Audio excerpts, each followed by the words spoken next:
இன்றைக்கி நம்ம பார்க்க போகிறது பிரவேசிக்காவில் விஷய சூச்சியில் வந்து ஃபஸ்ட்டு நம்ம சாராஞ்சு பார்க்க போகிறோம். நச்சிकेता அப்படிங்கிற சாராஞ்சு இப்போ ஃபஸ்ட்டில் பார்க்க போகிறோம். प्रस्तावना नचिकेता नामक यह पाठ कठोपनिषद की कहानी है.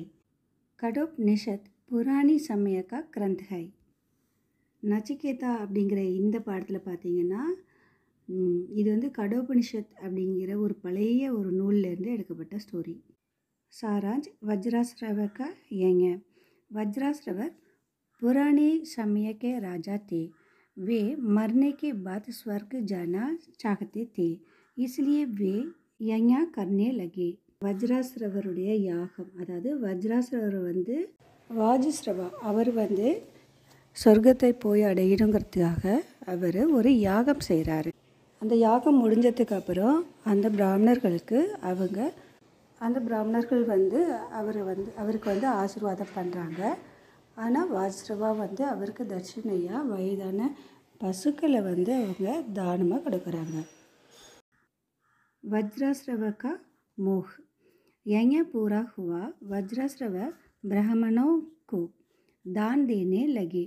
अचानक वज्राश्रवा को मोह ने आ घेरा. वे ब्राह्मणों को बूढ़ी गायें देने लगे. वे गायें तो दूध देने के योग्य नहीं थी. நச்சிகேதா வந்து இதை பார்த்துட்டு இருந்துட்டு அவங்க அப்பாட்ட சொல்கிறான், நீங்கள் வயதான பசுக்களை வந்து தானமாக கொடுக்குறீங்க, உங்களுக்கு வந்து என்ன ரொம்ப பிடிக்கும்ல, நீங்கள் என்ன உங்களுக்கு கொடுத்துருங்க அப்படின்னு சொல்லி நச்சிகேதா வந்து சொல்கிறான். वज्राश्रवाउடைய क्रोधना கோபம். नचिकेता के पिता से पूछा कि आप मुझे दान में किसको देने वाले हैं.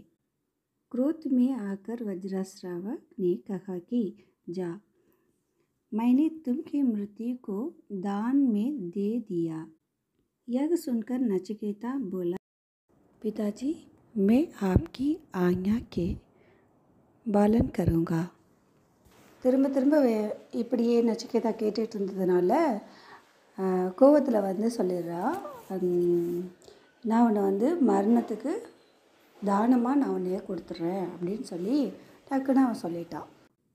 அதுக்கவன் உங்கள் விருப்பம் அப்படின்னு சொல்லிட்டான். यमपुर में नचिकेता. किसी तरह नचिकेता यमपुर पहुंच गया.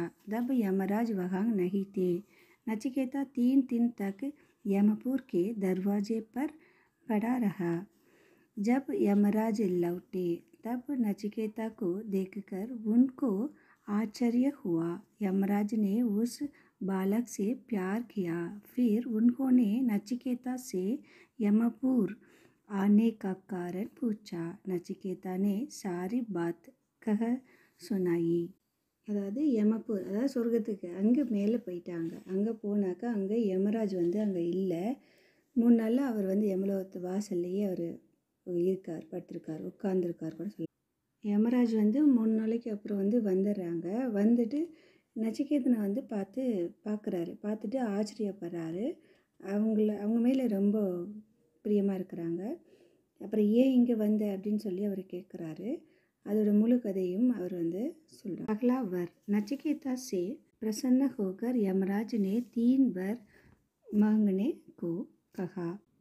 नचिकेता ने कहा कि जब मैं यहाँ से लौटूँ तब मेरे पिताजी मुझसे पहले जैसे प्यार करें.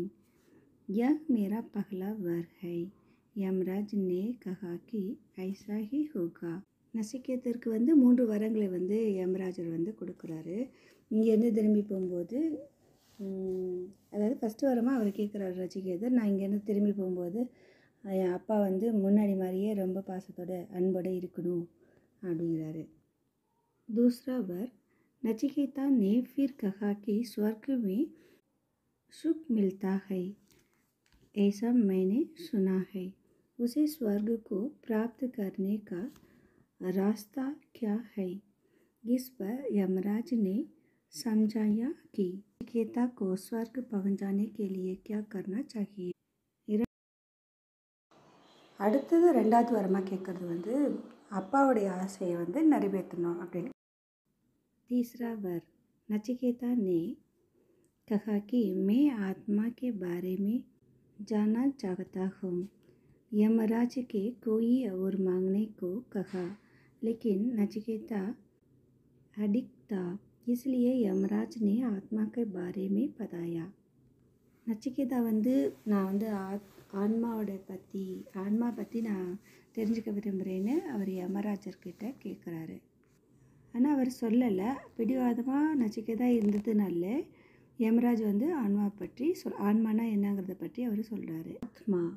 ஆத்மா ந पैदा होती है और न ही मरती है, वह अजर अमर है, सब प्राणियों के अंदर आत्मा है, बात विवाद करने से आत्मा का ज्ञान प्राप्त नहीं होगा.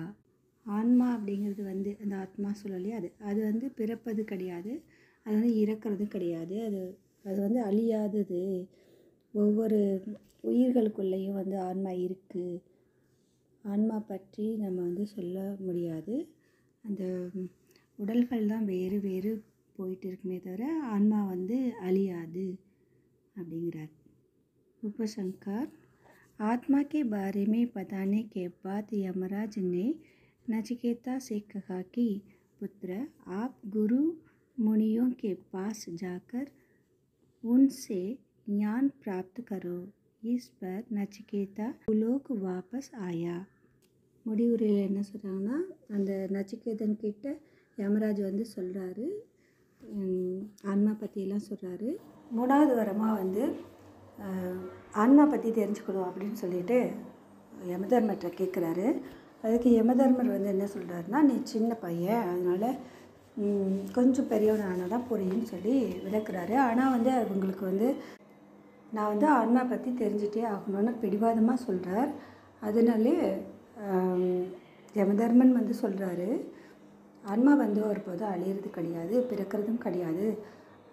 உடம்பு தான் உடல்கள் தான் மாறி மாறி இருக்கும். ஆனால் ஆன்மா மறியாது, அழியாது அப்படின்னு சொல்கிறாங்க. இது இப்பயும் இது எல்லாருக்கும் ஞானிகளுக்கும் சரி, தேவர்களுக்கும் கடவுள்களுக்கும் எல்லாருக்குமே ஒரு புரியாத புதிர் தான்.